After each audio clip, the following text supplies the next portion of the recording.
and gentlemen, welcome back to the channel. As always, it is Nick here, back with your daily crypto news and analysis. And today, we are going to be talking about Ripple and XRP. Specifically, though, we are going to be addressing Basel 3 and Basel 4. Now, yesterday I made a video and I was asking you guys, did you guys want to hear about Basel 3? And I've seen a lot of people say yes, yes, yes. So that is what is sparking this video. But a lot of people have this weird idea around what Basel 3 actually means. By the way, for anybody who doesn't know what Basel 4 is, Basel 4 just refers to the implementation of Basel 3, and we'll get to that here in a second. But this is from KPMG's website, and it is saying Basel 4, the final countdown. The Basel Committee's January 1st, 2023 implementation date is approaching rapidly. Now, in my opinion, I believe that this is going to change everything around the financial system as a whole. And this is going to be a massive event around finance and around the banking industry. And no, I'm not saying that for clicks and for likes and this and that, because a lot of people believe that I do that, but no. This is not even centered on likes or anything. This is one of the biggest events because what we just seen yesterday was very, very interesting around Basel and what it means for crypto and banks.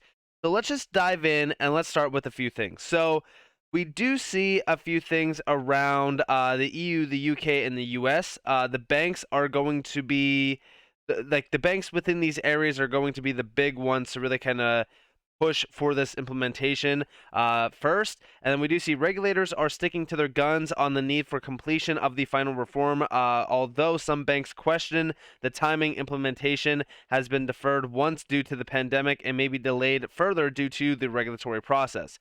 So, yes, we might see this date being pushed out a little bit more, which is totally fine, but I would argue that within the next give or take like year or 2 years, we are going to start to see a big push around this. Now, we do see a few things within this. So one, we've seen a big push around the Basel 3 implementation. Once we seen COVID, it really kind of sparked a big revolution around it. But what really happened was a big shift from the 2008 financial crisis. And what we do see here is, what is Basel 4? So Basel 4 refers to the finalization of Basel 3 reform package, which had taken more than a decade to develop and was split into two pieces. The final amendments elements being agreed by the Basel Committee in December of 2017. Basel 4 included new standards for credit risk and operational risk and a credit valuation adjustment.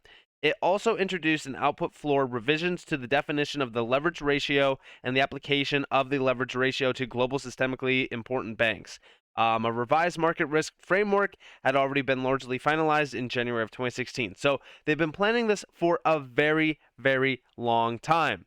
Now, what does this mean? What is it going to mean for crypto? What's going to happen? Well, like I said, this is one of the biggest shifts around the financial system. This has been a near decade plan that they've been working on, that they've been developing, and what they want to do next around this. In my opinion, when we look at what Basel 3 means for crypto and for banks, once we do see Basel 4, which is, the full-on implementation of Basel 3, what's going to happen is crypto. What do I mean by that? Well, I believe that we will see mass adoption of crypto within the banking sector. And I'm going to leave this thread down in the description below. There's a ton of information in here from Molly Elmore22 over on Twitter. Incredible individual when we talk about research and information around a lot of things happening. But we do see, what is Basel 3? What does it have to do with the price of gold? The gold market is manipulated through paper gold, which is coming to an end. And this talks about the disruption of Basel 3 around every single major industry financially. I want you guys to realize that it's not just the banking sector being disrupted here by Basel 3. It's every single market around finance. We're talking about the gold market. We're talking about banking, finance, payments, transaction, everything. Every single thing. Now, they started this. They started working on this back in 2008. And now we are starting to see them push and push and push for further implementation and agreements on this. Why? Because not only are we seeing another crisis playing out before our eyes, but we also see big shifts happening around finance, specifically technology within the financial system, aka DLTs. We started to see BRICS moving extremely fast on their new gold exchange. We see them moving fast on crypto and trade finance through crypto driven processes and settlement mechanisms. Do you honestly think that the date of Basel 3, aka pushing for Basel 4 to go fully live, do you honestly believe that it's just a coincidence that we are seeing massive amounts of gold being accumulated by central banks? We're seeing DLT and crypto being heavily, and I mean heavily, spotlighted from government agencies and entities to not only regulate it, but also implement it. Do you think all of this aligning perfectly is just one big coincidence? Absolutely not.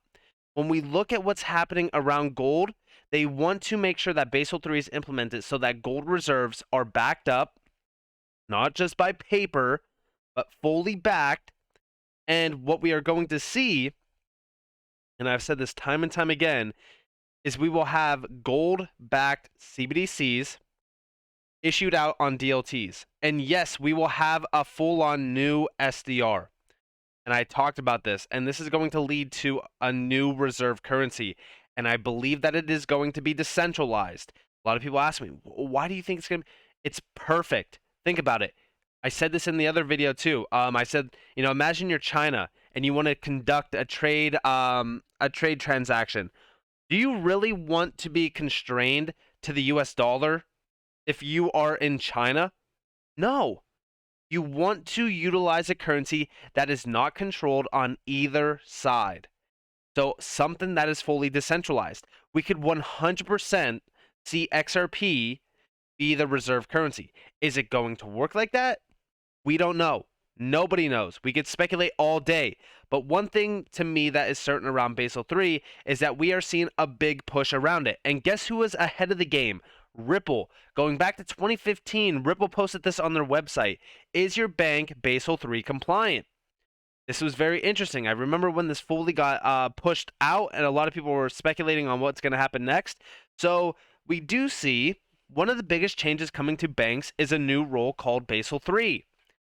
As the 3 implies, this is actually the third installment of the Basel Accords, a set of rules created in response to the financial crisis in order to prevent future systemic bank failures. And what this is going to be centered on is the next evolution of finance, specifically around liquidity. And we do see how regulators have decided to categorize various assets will also have an impact on the balance sheet requirements and capital markets, and in turn, liquidity. For instance, there's a huge difference between government debt, which is considered essentially risk-free, versus corporate debt, which is in turn seems relatively toxic. This could make funding and working capital more expensive for companies. Do you hear that? This could make funding and working capital more expensive. What is Ripple's goals through on-demand liquidity?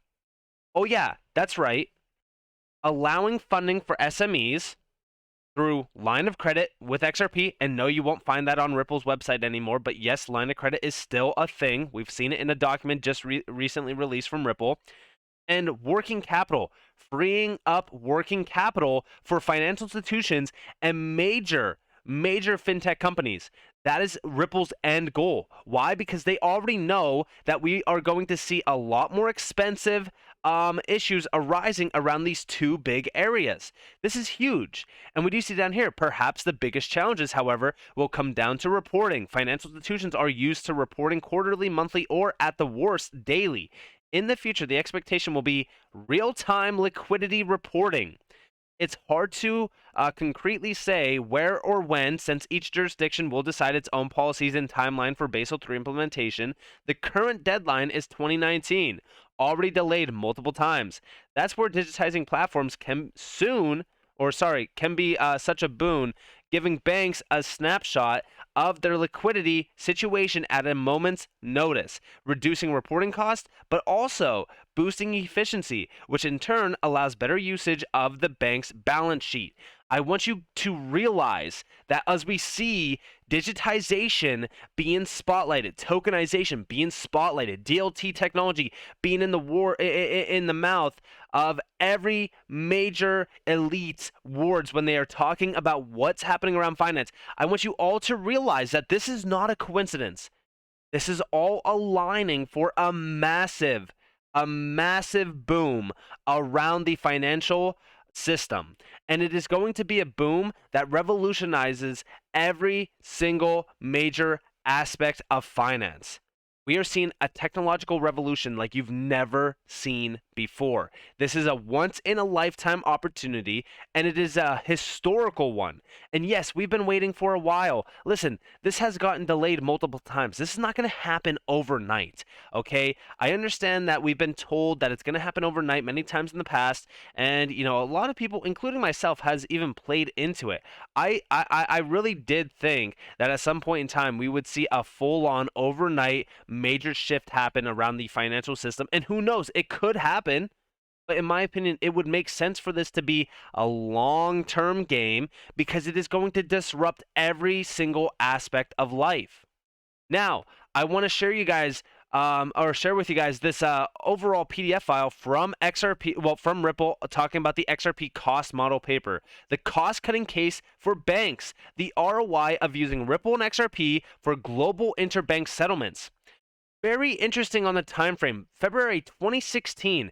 This article got posted back in December of 2015. So literally 2 months later, we've seen this getting broken down around the cost-cutting case for banks. And then here we have digital assets as a solution. Very interesting. So a few things in here that I do want to talk about is just kind of centered on liquidity. So we do see digital assets as a solution. Digital assets are cryptographically secured tokens that hold value and can be transferred between two parties without the need for a central counterparty. And this does talk about the provision around FX liquidity, how we could see a lot more scalable solutions without expensive operational costs, such as opening and maintaining many bank accounts. And then we also do see that, having this provisioned liquidity for global payments by holding various currencies in local bank accounts around the world is not the way to do it, because this is what we have been, seeing historically. So as the exclusive liquidity providers for global payments, they mark up spreads and charge processing fees to respondent banks. So cutting out all of that, right?